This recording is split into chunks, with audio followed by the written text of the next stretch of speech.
欢迎来到明星新闻中国渠道，点击订阅频道，不要错过当天最热门的新闻。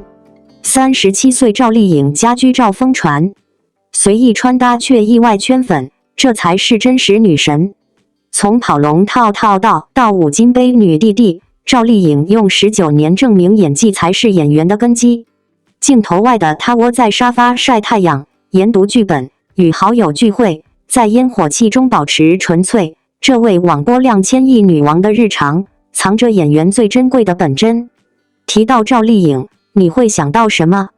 是新《还珠格格》娇俏灵动的晴儿，是陆贞传奇聪慧坚韧的陆贞，是花千骨敢爱敢恨的花千骨，是楚乔传热血坚韧的楚乔，是与奉行勇敢炽热的碧苍王沈黎，还是第20条中坚强隐忍的郝秀萍？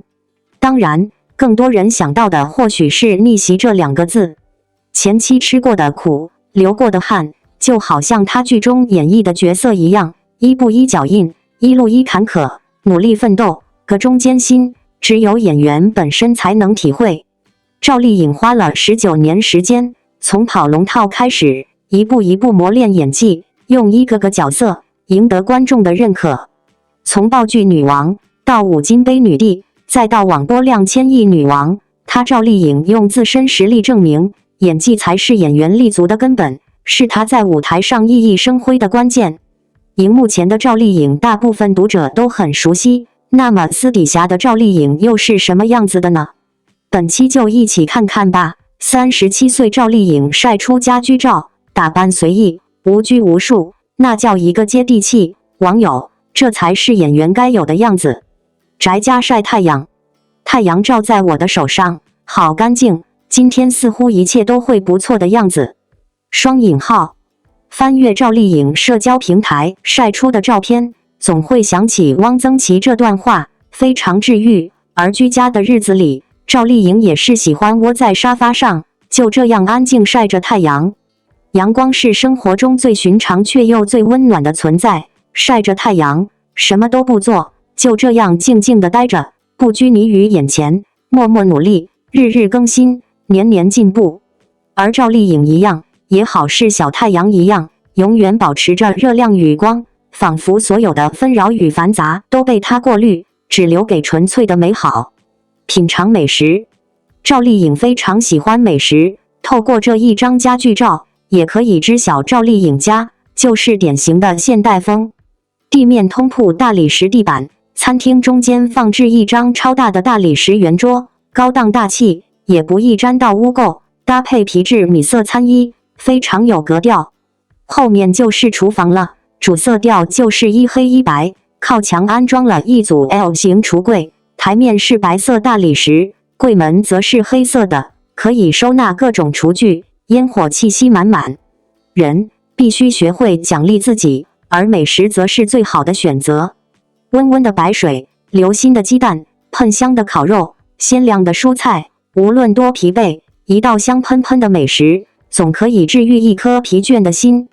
研读剧本，更多时候，赵丽颖都是在研读剧本或阅读书籍。杨绛先生曾说，读书不是拿文凭或者发财，而是为了成为一个有温度、懂情趣、会思考的人。双引号，多少岁不重要，看起来像几岁最重要。不要把辛苦和怨气都挂在脸上，你想要最好的生活，就先让生活看到最好的你，而丰富灵魂、积蓄力量最好的一个方式，就是读书，而这也是赵丽颖进步的源泉。赵丽颖并非科班出身，出身普通，在成名前跑了近7年龙套，演了无数小角色，这个过程中，她一直在观察，一直在总结，一直在进步。但是每一个小角色，她都认真塑造，不会被这些不起眼的起点打倒，即便只是一句台词，她都会认真研究，默默坚持，不断打磨，才有了如今的成绩。坚持健身，赵丽颖一样，作为一个女艺人，必须进行身材管理。伸开双臂，拉伸跑步，挥汗如雨，运动过后，内心的阴霾终会一扫而空，而这也是赵丽颖解压的一种方式。聚会玩耍，什么是疲惫生活里的解药？好朋友应该算上一个吧，所以休息的时候，赵丽颖总喜欢和朋友聚会玩耍。几个好朋友聚在一起，无拘无束，叽叽喳喳，谈天说地，聊着笑着，没有主题，随意发挥。回想起来，也不知道聊了什么，只知道和他们在一起的时候，总是最放松、最快乐的。朋友的意义，或许不一定要一起走到最后，而是在人生的某一段旅程中，他们给自己带来了一些快乐，带来一些依靠，那就已经足够啦。旅游散心，出发总是美丽的，尤其是在一个阳光普照的清晨上路。天气好的时候，赵丽颖也喜欢到户外走走，带上心灵，去探索，去体验，去旅行，去领悟，以平和的心态看待一切，关上执念的门，接纳命运的所有给予。现在的赵丽颖或许就是这一种状态，她已经学会放下曾经纠缠自己的人和事，拿起千斤重，放下2两轻，到外面走走，去别处看看，在陌生中找到了属于自己的另一面，才会发现自己想要什么样的风景，什么样的生活，继而找到一条适合自己的路。赵丽颖，这位从农村走出来，一路逆袭至顶流的女演员，在大众心中始终带着一种距离感的光环。她的每一次亮相，或是登上国际秀场的高定礼服，或是代言奢牌的华丽大片，仿佛都在向外界宣告着她如今不可撼动的时尚地位与话语权。然而，就在近日，一组赵丽颖家居照意外在网络走红。不同于舞台上的精致与光芒，这一次，她以一种极其松弛、自然，甚至可以说毫无修饰的方式，出现在了我们眼前，却出奇的圈粉无数。照片中的赵丽颖，没有刻意的妆容，没有名牌的加持，她穿着一件简单的 T 恤，随意扎着丸子头，素颜状态自然清新，脸上挂着淡淡的笑容，甚至还有些生活中的凌乱感。她坐在沙发上，一旁是读了一半的剧本和水杯，一切看起来如此真实、亲切，没有明星的架子，反而更像你我身边那个爱干净、安静、认真的朋友。正是这样去滤镜的呈现，让无数网友感叹，这才是真实女神。不靠妆造，不靠滤镜，依旧让人移不开眼。值得一提的是，赵丽颖今年已经37岁了。放眼整个内娱圈，在这个年纪依然拥有少女感，并且在演艺事业持续高热度的女演员寥寥无几。而赵丽颖却做到了，不仅颜值状态稳定，更重要的是她的生活态度与气质正在悄然完成从偶像到榜样的转变。她的松弛感并不是源于懒散，而是一种岁月沉淀后的自信与从容。她可以在镜头前风华绝代，也可以在生活中放松自我，这种真实才最打动人心。在许多网友的评论中，我们看到一种久违的亲近感，终于看到一个不靠浓妆艳抹、不摆拍滤镜的女明星。她的素颜也太清新了吧，好像回到了花千骨时期的那种干净感。这才是值得追的女神，工作时拼尽全力，生活中又自然真实。这样的声音不在少数。显然，这组照片并没有刻意营造生活美学，却恰恰展现出一种最有感染力的生活气。其实赵丽颖一直以来都是靠实力与努力走出来的。她不是科班出身，也没有强大的背景资源，一切都是靠自己一点一点争取来的。从最初在剧组里跑龙套、演丫鬟、演小配角，到后来凭借《陆贞传奇》《花千骨》《楚乔传》等作品逆袭成为收视女王，再到如今成为高奢品牌的全球代言人，每一步都走得踏实且坚定。她的经历就像她的家居照一样，简单却有力量，低调却值得细品。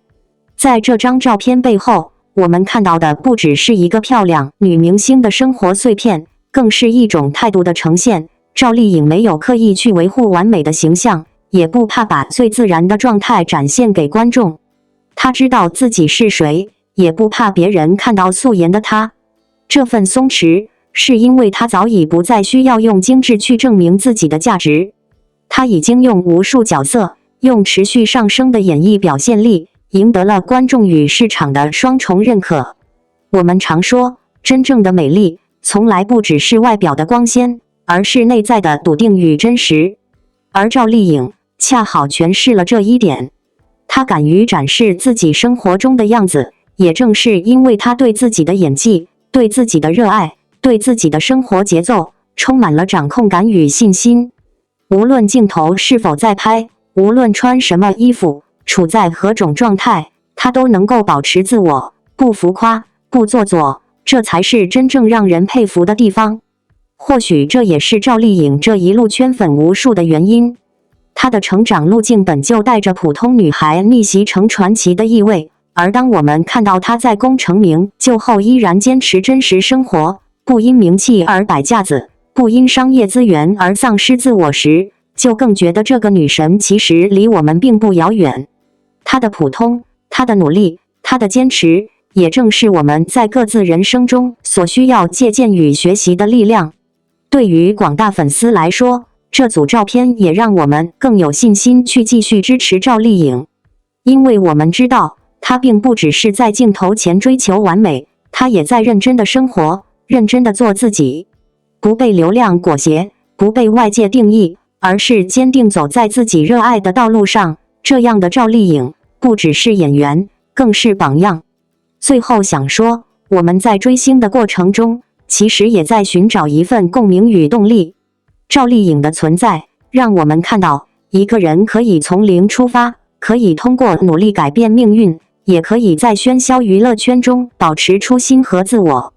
她的家居照之所以如此受欢迎，不是因为多么惊艳，而是因为那份真实、可感、触手可及。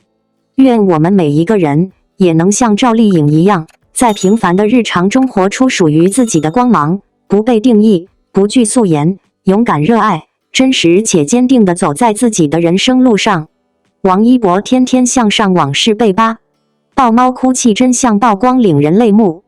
王一博在天天向上唯一落泪是因2016年素人父子重逢的感动，网传豹猫哭泣实为观众对两段独立事件的混淆。他内敛的情感表达方式，沉默是泪，行动关怀，反而引发观众对其柔软内心的想象与误读，折射出大众对艺人真实情感的深层渴望。王一博在《天天向上》中唯一被证实的落泪场景，发生于2016年1月8日的大龙、小龙父子重逢特辑，因感动于素人父子亲情而默默拭泪。网传豹猫哭泣情节时，为观众对两段独立事件的混淆，一是2016年父子特辑的流泪，二是2018年7月29日大张伟心愿周中王一博戴头套机场拥抱路人传递温暖。本文结合节目实录，解析王一博情感表达的独特性，并探讨误读背后的观众心理动因。一、事件澄清2016年父子重逢特辑的落泪实况。根据多份节目记录，王一博在《天天向上》中唯一一次被镜头捕捉的落泪，发生在2016年1月8日第2011160108期。该期主题聚焦双胞胎舞者大龙、小龙与父亲的亲情故事。当父亲意外现身现场时，王一博被父子相拥的场景触动，背对镜头低头拭泪。这一片段成为其共情力的标志性画面。节目组特写镜头记录了他罕见的情感流露。关键细节还原，落泪动因纯粹源于素人家庭团聚的感动，与动物互动无关。王一博全程保持沉默，仅以肢体动作低头抹泪传递情绪，符合其内敛性格。二、误读溯源，豹猫哭泣说法的形成与混淆点。豹猫哭泣的传闻时，为观众对以下两个场景的元素拼接。场景一：流泪事件，2016年父子特辑中的真实落泪，但怀抱对象为空。王一博当时站立于舞台边缘，未与任何人或物互动。场景二：拥抱事件，2018年7月29日大张伟心愿周特辑中，王一博戴卡通头套现身机场，手持可以抱抱我吗牌子，主动拥抱陌生人传递温暖。该场景中无动物参与，王一博亦未哭泣，仅以肢体语言展现关怀。观众将拥抱动作与落泪时刻嫁接，虚构出豹猫哭泣的情节，本质是对其温柔形象的情感投射。3、情感表达模式。王一博在《天天向上》的沉默共情力。王一博的情感释放具有鲜明特质，与网传误读形成互文。无语言的情绪传递，在多次感动场景中，如高天鹤讲述母亲故事、父子重逢，他均以红眼眶、低头掩饰或转身拭泪替代言语表达，避免情感喧哗。行动替代宣言，其关怀更多通过行动展现。例如疫情期间为母亲制作柚子鸡肉沙拉，虽厨艺生疏，却传递赤子之心。机场拥抱陌生人时，以肢体接触突破慢热性格壁垒。这种去语言化的表达，反而强化了观众对其内在柔软度的想象，为误读埋下伏笔。4、观众心理动因。为何需要豹猫哭泣的叙事？豹猫哭泣的虚构情节流行，反映大众对艺人真实性与脆弱感可现性的双重渴求。动物互动的符号化。王一博在节目中与小动物互动时，如抚摸导盲犬展现的安静亲和力，被观众视为无表演情感的象征。虚构豹猫情节实为对其信任感气质的外化。眼泪的祛魅价值。偶像工业中，眼泪常被规训为管理式表达。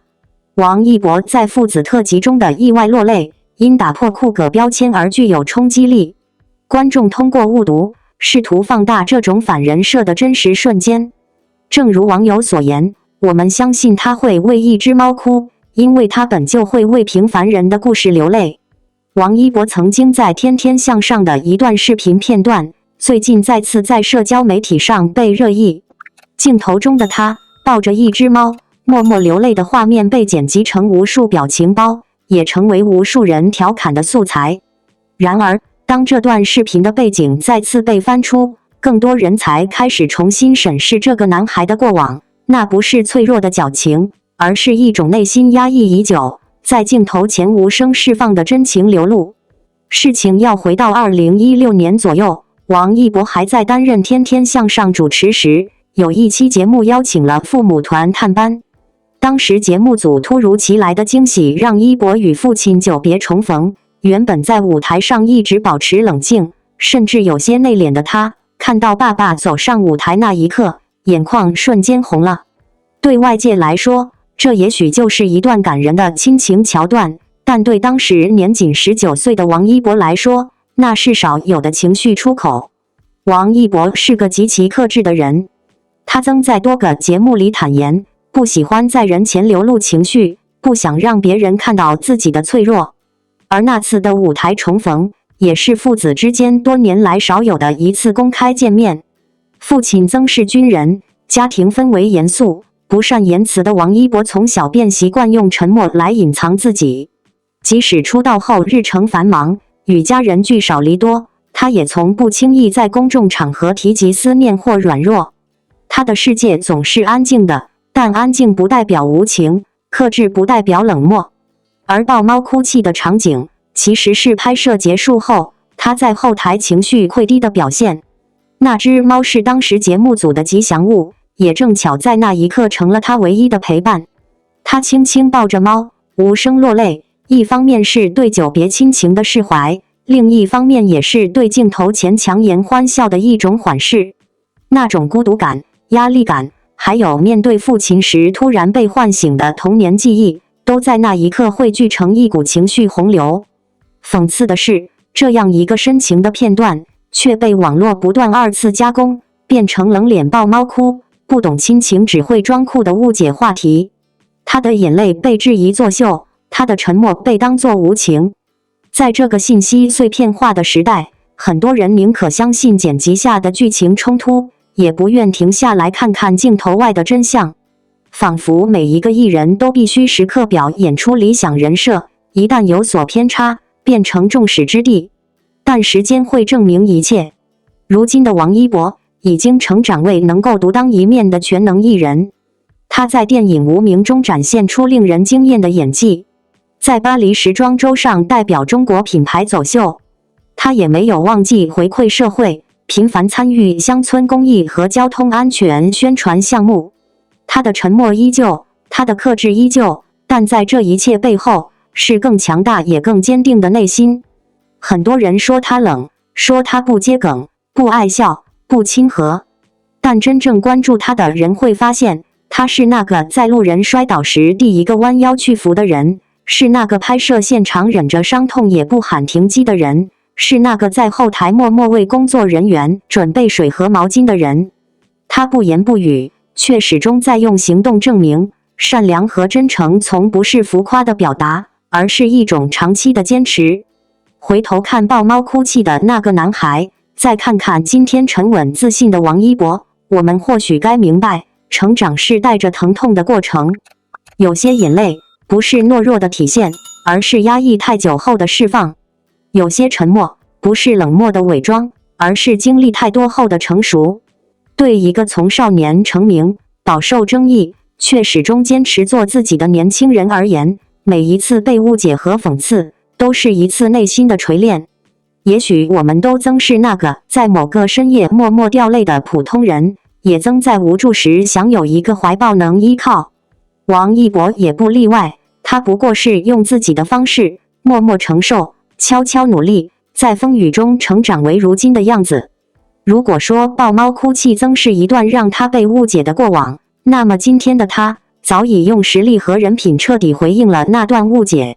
愿所有观众能多一分温柔和理解，少一些恶意和标签。在这个充满喧嚣的娱乐圈中，像王一博这样沉默不语却默默发光的艺人，其实是最需要被善待的一类人。他们不喧哗，但有光；他们不讨好，但始终真诚。